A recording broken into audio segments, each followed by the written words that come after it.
ବର୍ଷୁଛି ଆହୁରି ବର୍ଷିବ। ରାତି ଦିନ ଲଗାତାର ବର୍ଷା ହେବାରେ ଲାଗିଛି। ତେବେ ଏହାରି ଭିତରେ ଆଉ ଏକ ଲଘୁଚାପ ଆଜି ସୃଷ୍ଟି ହୋଇପାରେ ବୋଲି ପୁଣି ଏକ ସୂଚନା ମିଳିଛି।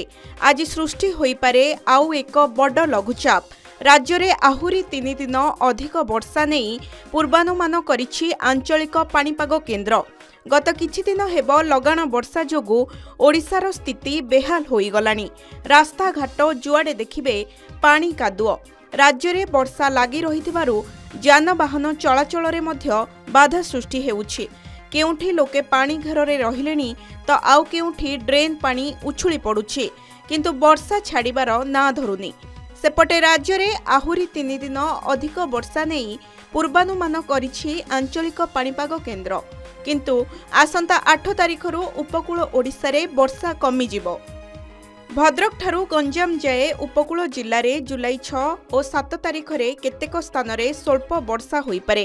ସୁନ୍ଦରଗଡ଼, ଝାରସୁଗୁଡ଼ା, ସମ୍ବଲପୁର ଓ ଦେବଗଡ଼ରେ 8 ତାରିଖ ଯାଏ ମଧ୍ୟମ ପରିମାଣର ବର୍ଷା ହୋଇପାରେ। 9 ତାରିଖ ପର୍ଯ୍ୟନ୍ତ ପଶ୍ଚିମ ଓଡ଼ିଶାର ସମ୍ବଲପୁରରୁ କଳାହାଣ୍ଡି ଯାଏ ମଧ୍ୟମ ଧରଣର ବର୍ଷା ସମ୍ଭାବନା ରହିଛି। ଏପଟେ ଜୁଲାଇ 10 ତାରିଖରୁ 12 ତାରିଖ ଯାଏ ପାଗରେ ସାମାନ୍ୟ ପରିବର୍ତ୍ତନ ହୋଇପାରେ ବୋଲି ଆଞ୍ଚଳିକ ପାଣିପାଗ କେନ୍ଦ୍ର ସୂଚନା ଦେଇଛି। Bureau report, K news Odisha.